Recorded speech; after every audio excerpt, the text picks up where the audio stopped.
नमस्कार, आप सभी का बहुत बहुत स्वागत है। आप देख रहे हैं पाटलिपुत्र की पॉलिटिक्स। मैं हूं परवीन शेख। बिहार में दारू पर सियासी बवाल थमने का नाम नहीं ले रहा है। अब इस कंट्रोवर्सी में जितिन राम मांझी की भी एंट्री हो गई है।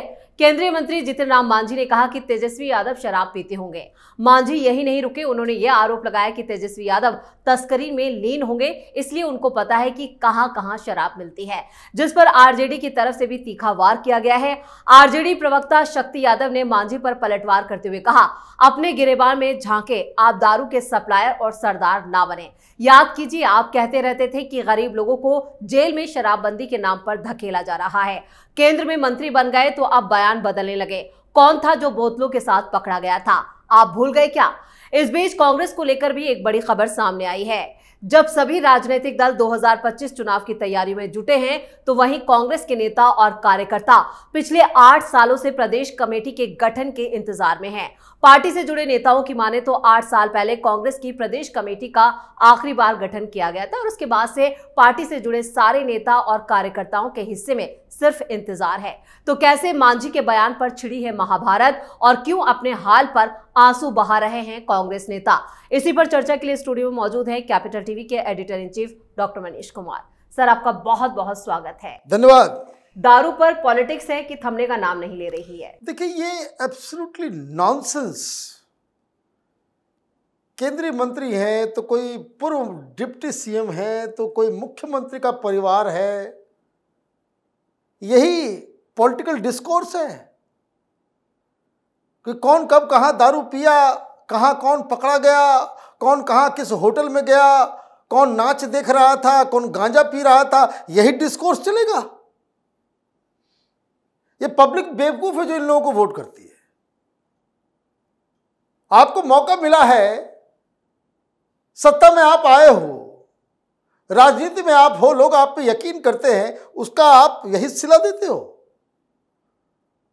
भाई, डेंगू से लोग मौत हो रही है और किसी को उसके बारे में चिंता नहीं है। बिल्कुल, बाढ़ के बाद जो हालात बने उससे निपटने के लिए कोई कदम नहीं उठा। नौकरी, गरीबी, भाई आप देखिए, कोई बता रहा कि मैं 6000 ट्रेन चलाई मोदी सरकार छठ के लिए। 6000 7000 ट्रेन है कुछ नंबर कि जो बिहार भेजा जाएगा ट्रेन को। क्यों भाई? सब बाहर हैं, हम लोग भी बाहर हैं।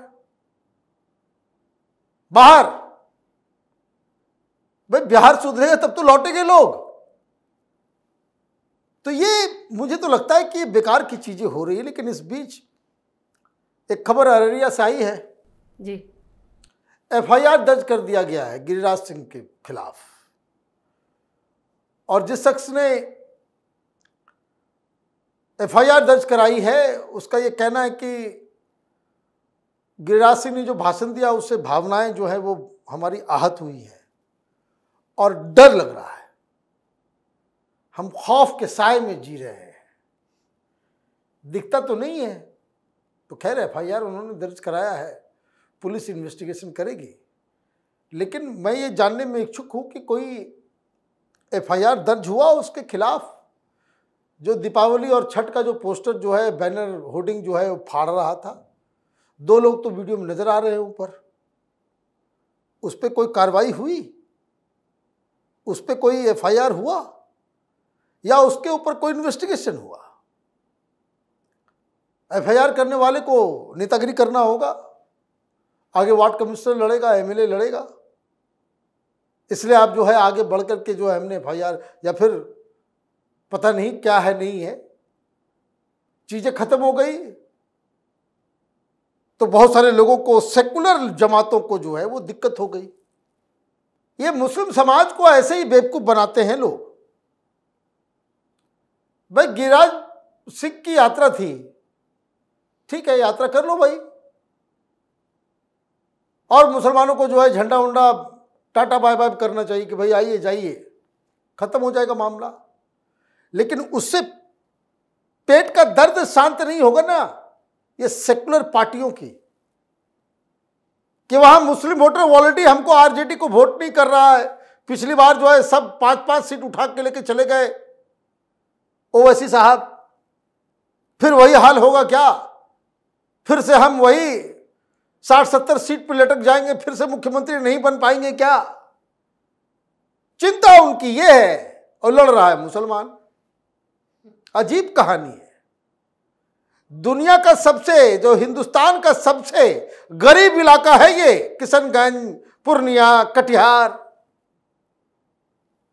और मुस्लिम बहुल इलाका है, मतलब दुनिया का सबसे गरीब मुसलमान वहीं रहता है।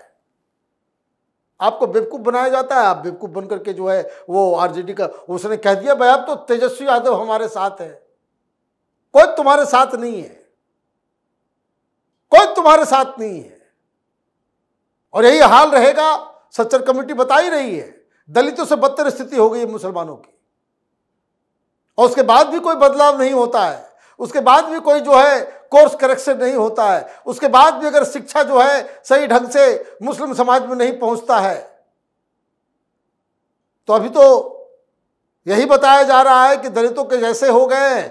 10 साल के बाद कहां यह समाज जाएगा पता ही नहीं है। फिर तो आप लोग लगे रहिए FIR में, लगे रहिए जो है सेक्युलरिज्म और इस सब चीजों में। पॉलिटिशियंस आपका इस्तेमाल करेंगे। लेकिन अब आपने कांग्रेस पार्टी की जिक्र की जी। कांग्रेस पार्टी भस्मासुर है। कांग्रेस पार्टी क्या है? ये भस्मासुर है। अपने आप को खत्म कैसे किया जाता है, अपने आप को नष्ट कैसे किया जाता है, ये राहुल गांधी से बेहतर कोई नहीं जानता। क्या हुआ? हरियाणा में हेकड़ी निकली, आप हारे, कोर्स करेक्शन करना था। सबसे बड़ी पार्टी आप महाराष्ट्र के अंदर सबसे ज्यादा सीटों पर लड़ना था। फॉर्मूला आ रहा है 85-85-85। ये कोई नशा, घटिया नशा करके कोई कांग्रेस पार्टी में डिसीजन ले रहा है क्या? आपके कार्यकर्ता जिस तरीके से डिमोरलाइज्ड हो गए, आपको तो कोई वोट नहीं करेगा। फिर भाई आप और एनसीपी मिलकर लड़ते थे, 124 सीट लड़ते थे। बिल्कुल। आपको मोदी को हराना है तो हम लोग तरफ नहीं होता है, क्योंकि काना को देख लेगा तो जतरा खराब हो जाएगा। तो कुछ ऐसे से बेवकूफ पड़ोसी होते हैं कि अच्छा सामने वाले का, पड़ोसी का जो है जतरा खराब करवाए तो अपना आंखें भोंक लेते हैं, है ना, कि रोज सवेरे सवेरे सामने में खड़े हो जाएंगे, उसका जतरा खराब हो जाएगा। अरे बेवकूफ, अपना आंख फोड़ लिया तुमने दूसरे के चक्कर में। झारखंड में भी वही हाल। भाई आपकी सीटें लोकसभा में 54 से 99 हुई, आप मजबूत हुए, और विधानसभा के चुनाव में आपको कोई सीट नहीं देने को तैयार है। आपको कोई सीट देने को तैयार नहीं है। अब तेजस्वी यादव नाराज होकर के वापस आए हैं। तेजस्वी यादव के आसपास के लोग बोल रहे हैं कि अभी टिका के जो है पिछले बार 70 दे दिए थे, बहुत बड़ी गलती हो गई थी, अब इस बार 30 पे जाकर के बात करेंगे, आधा कर दिया जाएगा सीट। क्यों कर दिया जाएगा? क्योंकि राहुल गांधी और राहुल गांधी के चट्टे बट्टे जो उसके आसपास हैं, वो राहुल गांधी की चमचागिरी और आरती के चक्कर में कांग्रेस पार्टी के संगठन का विनाश कर दिया है, विनाश कर दिया है। क्यों हारे भाई हरियाणा? हरियाणा क्यों हारे? कितने साल से डिस्ट्रिक्ट प्रेसिडेंट नहीं बना, डिस्ट्रिक्ट में आपका यूनिटी नहीं है। हुडा के हाथ में सब कुछ दे दिया, यहां किसके हाथ में दोगे? यहां आपका एक लीडर डेवलप कर रहा था, कन्हैया कुमार, वामपंथी था, आपके पास आया, आपको नर्चर करना था, लेकिन लालू यादव ने कह दिया कि ना ना ना ना, ये तेजस्वी यादव यहां पे मुख्यमंत्री बनेगा, और कांग्रेस पार्टी में कोई ऐसा लीडर, ये कन्हैया तो खास करके नहीं, ये तो पढ़ा लिखा JNU से पढ़ के आया है, ये अगर मेरे बेटे के सामने आ गया तो मेरा बेटवा 9वीं फेल, ये तो बर्बाद हो जाएगा।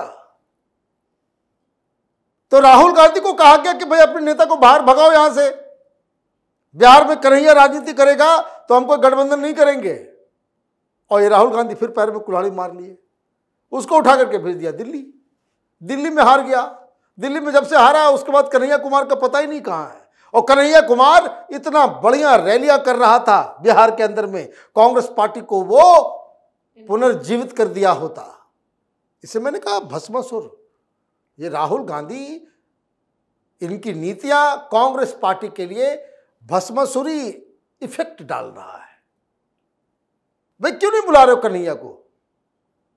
भाई तेजस्वी नाराज हो जाएगा। भाई तो लालू यादव ने साफ कर दिया कि भाई ये आदमी इधर टपा, पटना में दिखा तो हम फिर कोई गठबंधन नहीं करेंगे।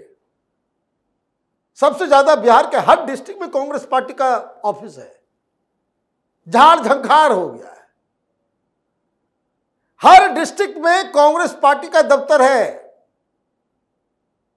जाइए आप पता कीजिए, हर शहर में, मुंगेर हो कि भागलपुर हो कि जितने पुराने डिस्ट्रिक्ट हेडक्वार्टर हैं, हर जगह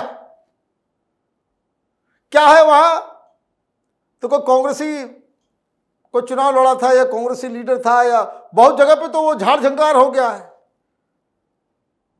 सांप बिच्छा वहां मिलता है, लोग ताश जुआ खेलता है वहां पे, आधा ज्यादा टॉयलेट बन गया है। ये हाल कर दिया इन लोगों ने। बस वो बच्चे गप करते हैं कि तो देख रहे हो ना खंडर, हाँ ये कांग्रेस का ऑफिस था, यहां आजादी के समय गांधी जी आए थे, यहां नेहरू आए थे, यहां एक बार इंदिरा गांधी आई थी। ये हाल बना के रखा हुआ है, टॉयलेट बना हुआ है आधा ज्यादा। तो ये तो कांग्रेस पार्टी का, अब वहां पे आपके पास संगठन नहीं है, नेता नहीं है, भाई क्यों वोट करेगा आपको? तो ये सारी चीजें जो काम पॉलिटिकल पार्टीज को करना चाहिए वो कर नहीं रहे हैं। सरकार में जो लोग हैं उनको यही डिबेट अच्छा लगता है कि कौन कहाँ दारू पिया, कौन कहाँ नाच देखा, कौन कहाँ क्या कर रहा है।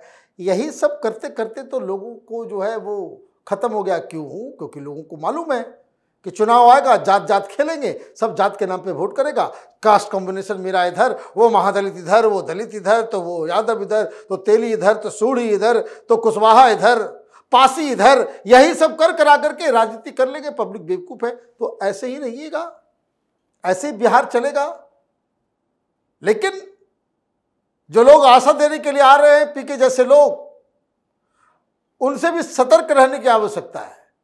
ये तो ऐसा है ही, लेकिन कोई बढ़िया आशा जगा करके आपको ठगेगा तो उसकी टीस कहीं और ज्यादा होगी। बिल्कुल। और इस तमाम जानकारी के लिए, सटीक विश्लेषण के लिए आपका बहुत बहुत धन्यवाद। धन्यवाद। बिहार की सियासत में फिलहाल दारू पॉलिटिक्स छाई हुई है। हर गुजरते दिन के साथ इसमें नए नए अध्याय और बयान जुड़ते जा रहे हैं, जिसमें नेता एक दूसरे की पोल खोलने में महारत हासिल कर रहे हैं। इधर आरजेडी की पीठ पर सवार होकर बिहार में सियासत कर रही कांग्रेस अपने अस्तित्व की लड़ाई लड़ रही है। वहीं बिहार में कांग्रेस नेता आरजेडी से अलग होने की बात कर रहे हैं, जबकि राहुल गांधी लालू परिवार के सामने सरेंडर कर चुके हैं, जिससे साफ है कि बिहार में कांग्रेस की मालिक आरजेडी है। इस खास शो में इतना ही। वीडियो कैसा लगा कमेंट करके अपनी राय जरूर दें। वीडियो को लाइक करें, शेयर करें और कैपिटल टीवी को सब्सक्राइब जरूर करें। नमस्कार।